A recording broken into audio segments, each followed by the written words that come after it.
The steady hum of the Star Wanderer's engines filled the bridge as Captain Jack Thompson stared at the blinking lights on his control panel. The merchant ship had seen better days, but it was home to him and his crew of 20. They were 3 days out from New Haven, Earth's largest colony, with a hold full of medical supplies and farming equipment. "Captain, we're picking up some strange readings from New Haven's direction," said Bill, the ship's sensor operator. His weathered face showed concern as he adjusted the settings on his screen. "The energy signatures are off the charts."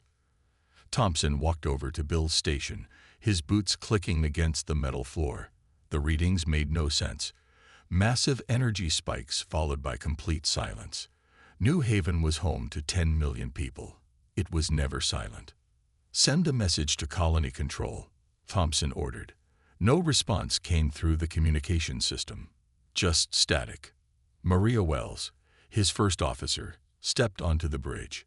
Her usually calm demeanor had shifted to something more rigid, more alert. "Sir, we're getting emergency signals from 3 other ships in the sector. They're seeing the same thing." Thompson made a decision. Change course to New Haven. Maximum speed. The crew didn't question the order. They'd worked together long enough to trust each other's instincts. As the Star Wanderer approached New Haven's orbit, the bridge fell silent. Where a thriving colony once stood, now only ruins remained. The massive dome structures that had protected the settlement were shattered. Buildings lay in ruins, and fires burned unchecked across the landscape. "My God," whispered Joe from engineering. "What could have done this?" The answer came in the form of 3 massive ships emerging from behind New Haven's larger moon. Each one was easily 20 times the size of the Star Wanderer. Their hulls were smooth and dark, absorbing light rather than reflecting it. They moved with an impossible grace for their size. "Full stop," Thompson ordered, his voice steady despite the fear gripping his chest. "Power down all non-essential systems. Maybe they won't notice us." The alien ships didn't seem interested in the small merchant vessel. They moved in formation, their hulls rippling with strange energy patterns. As the crew watched in horror, one of the ships fired a beam of purple energy at a fleeing colony ship. The vessel didn't explode. It simply ceased to exist, leaving nothing but scattered atoms. "Recording everything," Maria said quietly. "The colony needs to know what happened here." She paused, correcting herself. "Earth needs to know what happened here." The aliens, the crew would later learn they called themselves the Dominion, methodically destroyed any remaining structures on New Haven. Their weapons left no trace of the colony's 10 million inhabitants. No bodies, no debris, just empty space where people had lived and worked moments before. Thompson felt something he hadn't experienced since his military days. Pure, cold rage. But he kept it in check. His crew needed him thinking clearly. "Sir," Bill called out, his voice shaking. "I'm picking up a transmission. It's being broadcast on all frequencies. I think it's from them." The message was simple, delivered in perfect English. "The human containment has begun. Resistance is inadvisable. Your species presents an unacceptable risk to space-time stability." Thompson's hands gripped the armrests of his chair until his knuckles turned white. "Send a tight beam transmission to any human ships in range. Tell them to meet us at the emergency coordinates we discussed in the last Captain's Council, and download every bit of data we can from New Haven's remaining satellites." As the Star Wanderer quietly slipped away from the scene of destruction, Thompson made a silent promise. This wouldn't be the end of humanity. This would be the beginning of something else entirely. The Dominion had made a grave mistake. They should have killed every human in their first strike, because now humanity would show them why they were right to be afraid. The ship's engines hummed louder as they pushed to maximum speed, carrying with them the last images of New Haven and the first warning of what was to come. In the darkness of space, Thompson felt something stir, not just the rage, but something deeper. For a moment, just a moment, the stars themselves seemed to flicker in response to his anger. The war hadn't just begun. The Awakening ad. 3 days after New Haven's destruction, the Star Wanderer docked at an abandoned mining station deep in the asteroid belt. 5 other human ships had already arrived, each carrying survivors and terrible stories of their own. Captain Thompson stood in the station's main control room, watching the data streams from New Haven's satellites play across the screens. "Look at this," Maria said, pointing to a particular sequence. "The energy readings just before the attack. They're not weapons charging up. It's like they were scanning something." Thompson leaned closer. The numbers didn't make sense at first, but then a pattern emerged. The Dominion ships had been taking measurements of New Haven's population, focusing on their brains. Bill walked in with a tablet in his hand, his face pale. "Captain, we managed to decrypt some of the colony's research files. You need to see this." He connected the tablet to the main screen, and a video began to play. The footage showed a laboratory where scientists were studying a young man. The subject was angry, shouting about something, and the equipment around him was going haywire. But that wasn't what caught Thompson's attention.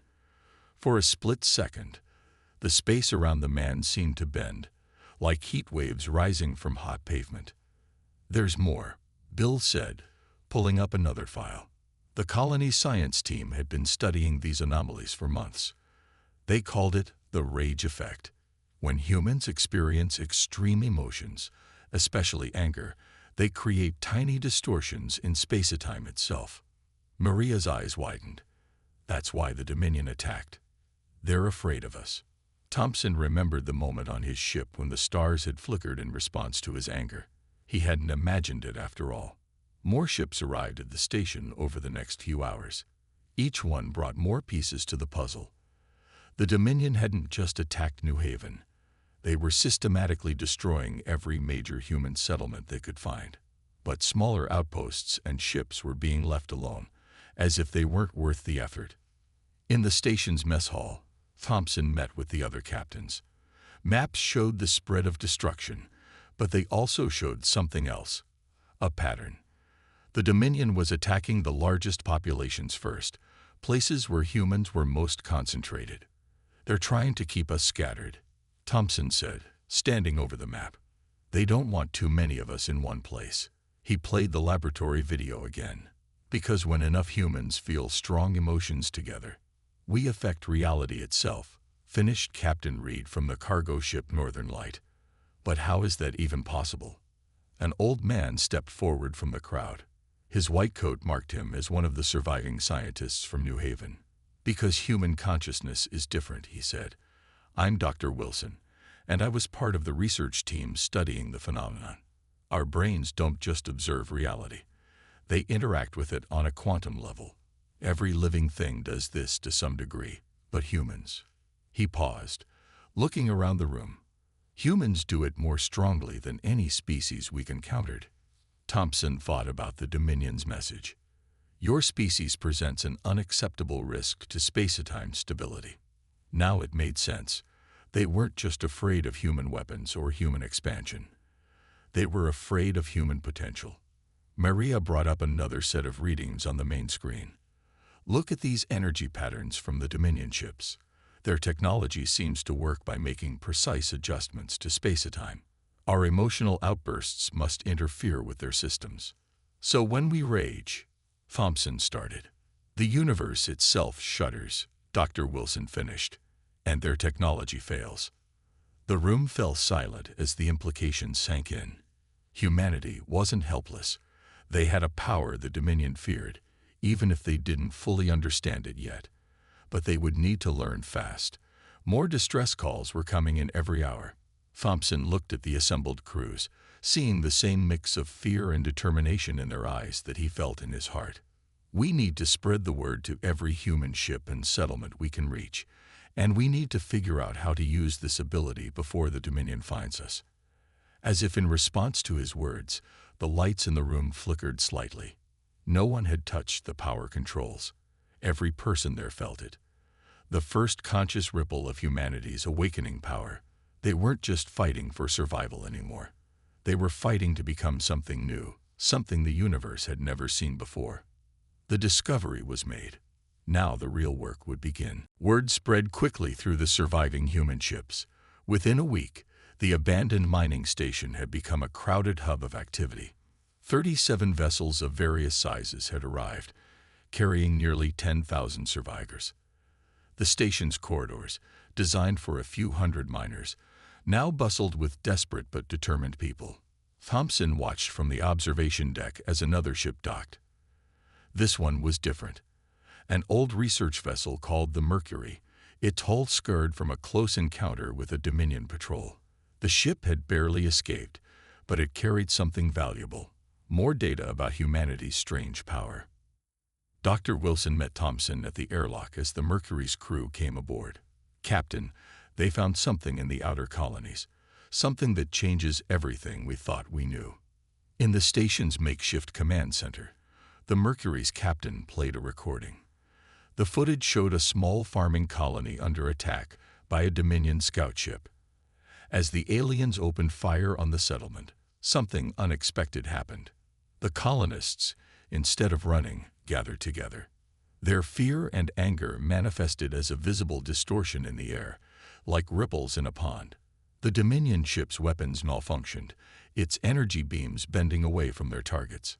It wasn't just random chance, Dr. Wilson explained, his voice excited. They did it together, instinctively.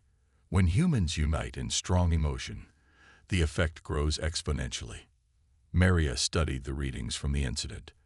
The distortion was 10 times stronger than anything we recorded at New Haven. But how did they know to do this? "They didn't," replied the Mercury's captain. "They were just scared people huddling together. But their shared fear and anger somehow synchronized, creating a protective field." Thompson thought about the implications. If untrained colonists could affect Dominion technology just by feeling strongly together, what could an organized group achieve? The station's alert system suddenly blared to life. Bill's voice came over the speakers. Multiple ships dropping out of faster-than-light travel. Dominion signatures detected. Thompson rushed to the control room. The screen showed 3 Dominion warships approaching the asteroid belt. They were still far out, but their course was clear. They were hunting. "They must have tracked the Mercury," Maria said, already working at her station. "We've got maybe 2 hours before they're in range." Thompson made a quick decision. "We're not running this time." "Dr. Wilson, you said shared emotions make the effect stronger. Then let's put it to the test." The next hour was a blur of activity. The station's population gathered in the largest chambers. Dr. Wilson and his team moved through the crowds, explaining what they knew about the phenomenon. They didn't need to teach people to be angry or afraid. Those emotions were already there. They just needed to help them focus those feelings. "Remember what they did to our homes," Thompson told the assembled crowd. "Remember New Haven. Remember every colony they destroyed. But don't let the rage control you. Direct it. Together." The Dominion ships entered the asteroid field. Their sensors swept through the rocks, searching for human life signs. They found them, thousands of them, all gathered in one place. The aliens must have thought they'd discovered a trapped and helpless target. They were wrong. As the first Dominion ship came into view through the station's windows, 10,000 humans focused their emotions as one. The effect was immediate and stunning. Space itself seemed to warp around the station. The asteroids near the Dominion ships began to move erratically, as if local gravity itself had gone haywire. The aliens fired their weapons, but the energy beams twisted and turned, missing the station entirely. Their ships' perfect formations broke apart as their precision instruments failed under the assault of human consciousness. "It's working," Bill shouted from his station. "Their systems are going crazy." The Dominion ships retreated, their movements jerky and uncoordinated. As they disappeared into faster-than-light travel, a cheer went up through the station. For the first time since New Haven, humanity had won a battle. But Thompson didn't join in the celebration. He was watching the readings from the incident, seeing how the combined emotional energy had affected space itself. This wasn't just a defensive measure, it was a weapon. And now, They knew how to use it. Send word to every human settlement we can reach, he ordered. Tell them what happened here. Tell them we found our strength, not in ships or guns, but in ourselves. The gathering storm was about to break. Word of the victory at the mining station spread through human space like wildfire. More ships arrived daily, bringing survivors and stories of other successful defenses against the Dominion. But with each victory came a price. The emotional energy required to affect space-time left people drained, and some showed signs of psychological strain. Maria found Thompson in his quarters, studying reports from the latest battles. "We need to talk about what happened near the Jupiter outpost," she said, her face troubled. The Jupiter incident had been their first major loss since discovering their power. A group of refugees had tried to reproduce the mining station's success, but their emotions had spiraled out of control. The resulting space-time distortion had torn their own ships apart along with the Dominion vessels. "Dr. Wilson says we're like children playing with fire," Maria continued. "Raw emotion works, but it's dangerous. We need control." Thompson nodded. The doctor had been warning them about this. Human consciousness could bend reality, but unfocused rage was as dangerous as no rage at all. They needed something more. The station's alert system activated again, but this time it wasn't the Dominion. A small fleet of human ships had dropped out of faster-than-light travel nearby, running from something. Their distress calls filled the command center. "Multiple Dominion warships in pursuit," Bill reported. "The refugee ships are carrying children from the outer colonies. Over 300 of them." Thompson felt his chest tighten. The Dominion had avoided targeting children until now. This was new. This was worse. "How long until they reach us?" he asked. 20 minutes, maybe less." Maria was already organizing the station's defenders, but Thompson saw the exhaustion in their faces. They'd repelled 3 attacks in the past week. The constant emotional strain was taking its toll. "We need something different this time," Thompson said. "Not just rage, not just fear." He opened the station's communication channel. "Listen to me, everyone. Those ships are carrying our children. The future of our species. Don't think about revenge. Don't think about fear. Think about protection. Think about love." Dr. Wilson, who had been monitoring their previous attempts, looked up from his instruments in surprise. "The readings are changing. The emotional signature is different." The first Dominion ships appeared, their dark hulls reflecting no light. They moved with deadly purpose toward the refugee fleet. But this time, the human response was different. Instead of the chaotic energy of rage, a steady pulse emanated from the station. The defenders weren't screaming in anger or trembling in fear. They stood silent, focused, their thoughts bent on a single purpose: protecting the innocent. The effect was unlike anything they'd seen before. Space around the station didn't just distort, it solidified. A barrier of altered space-time formed between the refugee ships and the Dominion fleet. When the aliens fired their weapons, the energy beams didn't just bend away. They stopped completely. "The readings are off the scale," Dr. Wilson shouted. "But it's stable. Much more stable than before." The refugee ships slipped past the barrier, making their way to safety while the Dominion fleet struggled against the wall of altered space. Their precise instruments, designed to make minute adjustments to reality, couldn't cope with the focused power of human protection. In the command center, Thompson watched in awe as the barrier held. The strain on the defenders was still there, but it was different now. Instead of leaving them drained, this form of the power seemed to energize them. The Dominion ships retreated again, but this time their withdrawal felt different. Less like running away, more like reassessing a changed situation. "They'll be back," Maria said quietly, "but they'll be afraid in a new way now." Thompson looked at the readings from their defense. Raw emotion could shake the universe, but focused emotion, driven by love and protection, could reshape it. They had found more than a weapon. They had found their true strength. "Send the data to every human settlement," he ordered. "The children are safe, and we've learned something new about our power. It's not just about rage. It's about what we're fighting for.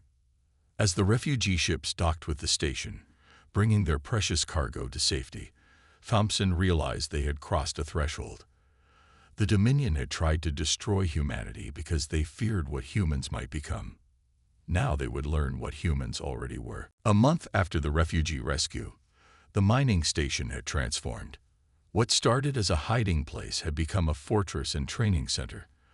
Dr. Wilson and his team converted storage bays into testing chambers where humans learned to control their power over space-time. Thompson watched through reinforced windows as a group of volunteers practiced. They weren't soldiers or scientists, just ordinary people learning to do extraordinary things. Inside the chamber, metal spheres floated in patterns as the group focused their emotions together.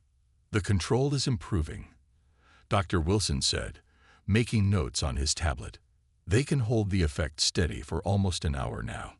And look, no nosebleeds, no exhaustion." Maria stepped into the observation room, her face serious. "Captain, we just got a transmission from the Outer Rim. One of our scout ships found something." In the command center, they watched grainy footage from the scout vessel. The images showed a massive Dominion structure hidden in deep space, a research station bigger than anything they'd seen before. But it wasn't the station's size that caught their attention. "Those are holding cells," Maria said, pointing to sections of the structure. "And look at the energy readings. They match the patterns we create when we use our power." Thompson felt a chill run down his spine. They'd been studying us. For how long? The scout ship had managed to intercept some Dominion communications. The translations were rough, but the meaning was clear. The aliens had known about humanity's potential for centuries. They had watched, studied, and waited. The attack on New Haven wasn't random. It was triggered by humanity getting too close to discovering their power on their own. "There's more," Bill said from his station. "The scout ship found old records. The Dominion, they've done this before, to other species. Any race that showed signs of developing spatial awareness like ours.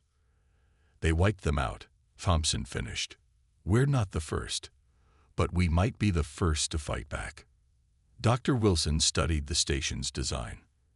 "These holding cells, they're designed to contain and study spatial distortions, like the ones we create. But look at the power readings. They're nothing compared to what we can generate now." The implications hit Thompson hard. The Dominion had built their containment systems based on studying individual humans or small groups.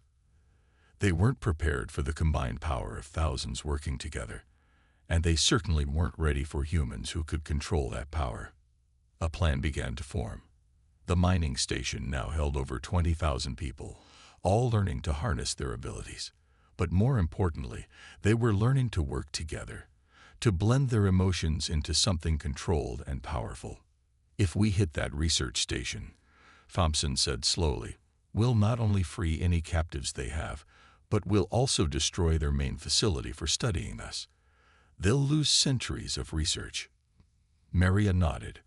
"And we'll show them they're not the only ones who understand space-time manipulation. But it's risky. That station will be heavily defended." "Not just defended," Dr. Wilson added. "It's probably got containment systems specifically designed to counter our abilities. The old ones, anyway." Thompson walked to the window, watching another group of humans practicing their skills. They moved the metal spheres in complex patterns now, working together with precision that would have seemed impossible a month ago. "The Dominion thinks they know what we're capable of," he said.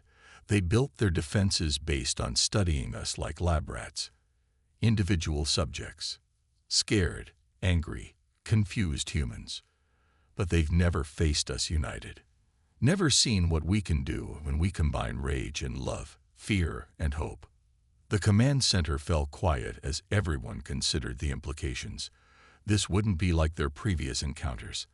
This would be humanity taking the fight to the enemy, using powers that even they were still discovering. "Send word to all our ships," Thompson ordered. "Tell them to gather here. We'll need everyone for this. and keep the training going around the clock. When we hit that station, I want every human being on our side to be ready."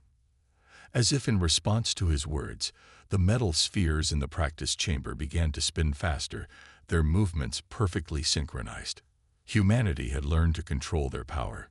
Now it was time to use it. The fleet assembled near the mining station was the largest gathering of human ships since the fall of New Haven. 65 vessels of various sizes formed a loose sphere around the station.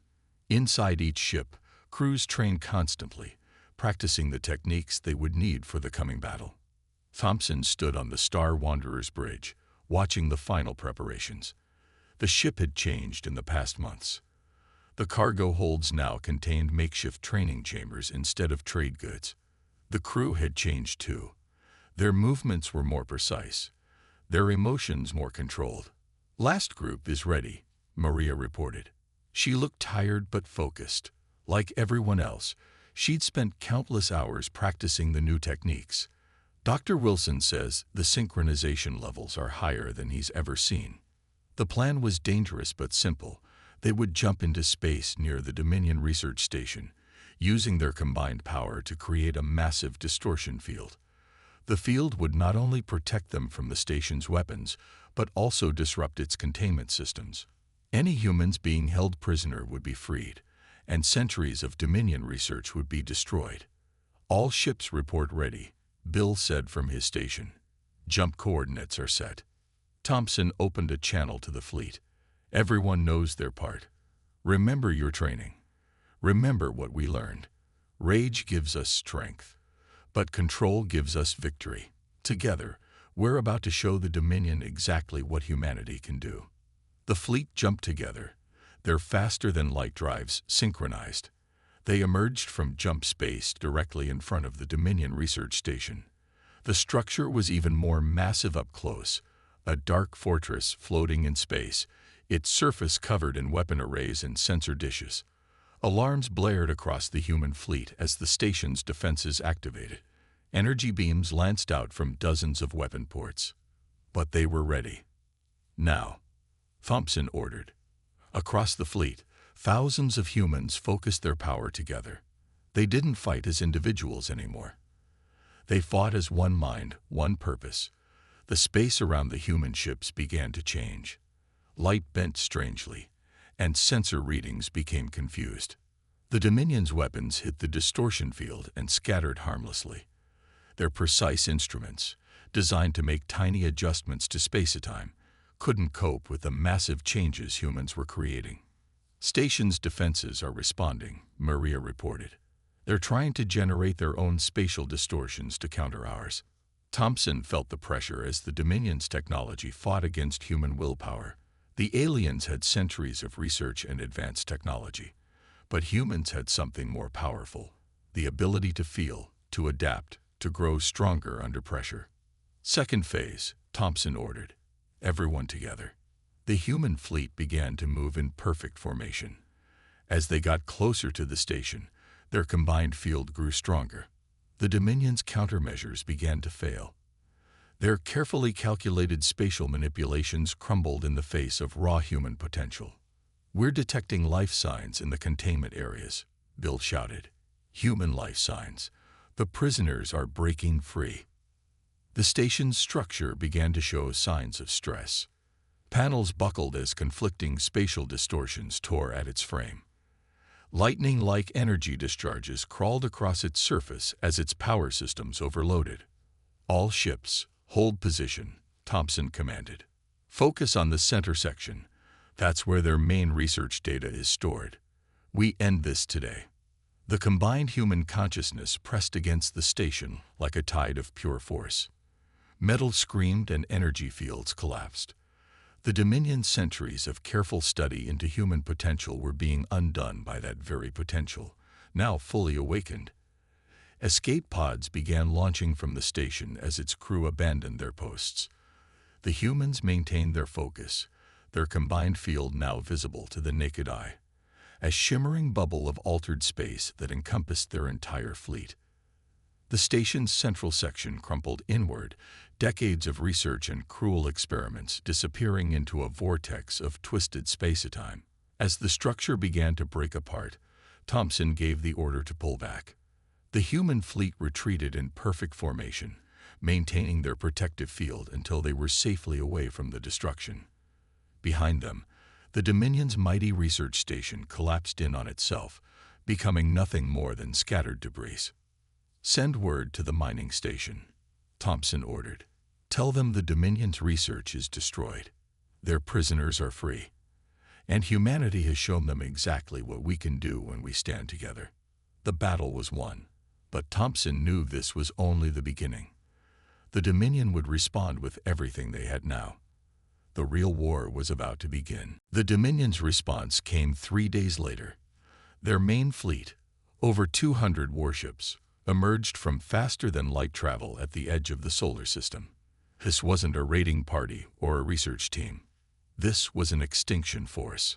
Thompson stood in the mining station's command center, watching the enemy fleets approach on the main screen.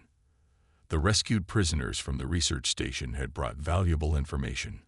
The Dominion were afraid, not just of what humans could do, but of what their existence meant. Human abilities proved that their perfect understanding of space-time wasn't so perfect after all. "All ships report ready," Maria said. Her voice was steady, confident. "The refugee ships are safely away. Everyone who stayed behind knows what's at stake." The human fleet had grown.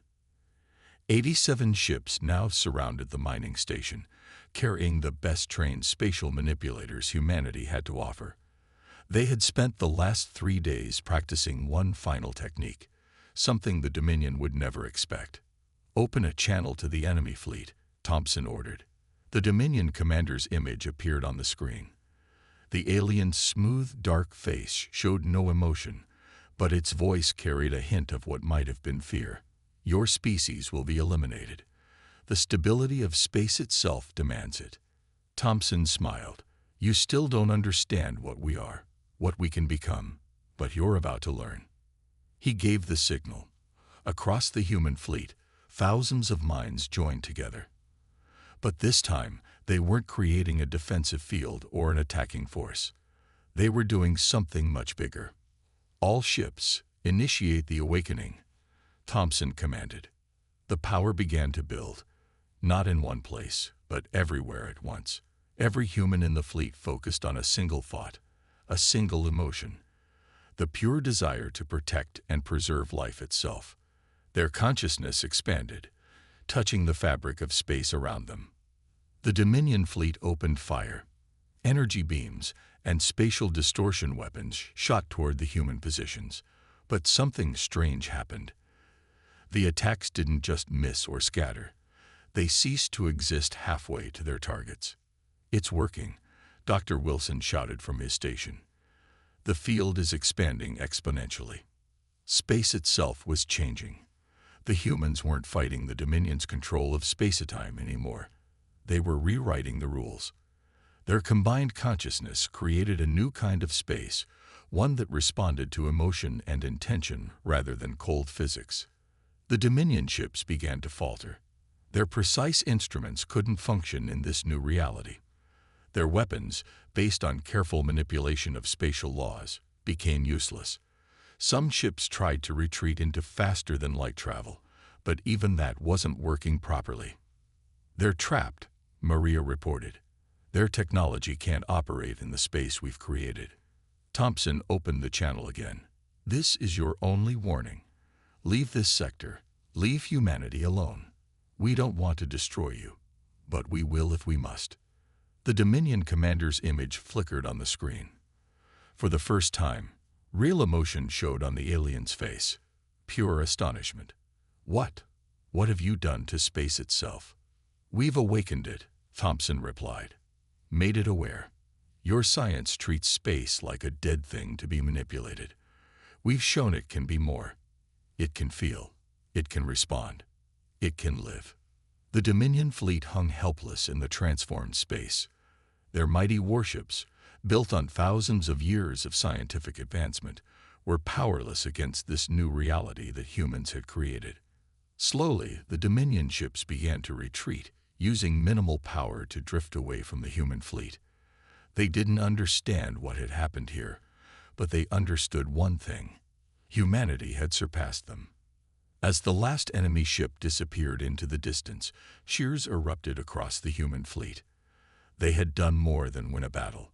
They had changed the very nature of space around them, awakening it to new possibilities. "Send word to all human colonies," Thompson ordered. "Tell them it's over. Tell them we're safe. And tell them the universe is different now. We've shown it how to feel." The war was over, but humanity's journey was just beginning. They had discovered something no other species had ever imagined. That space itself could be more than just a backdrop for physics. It could be alive, aware, and responsive to consciousness and emotion. The Dominion had been right to fear them, but for the wrong reasons. Humans hadn't destroyed the stability of space. They had given it a soul.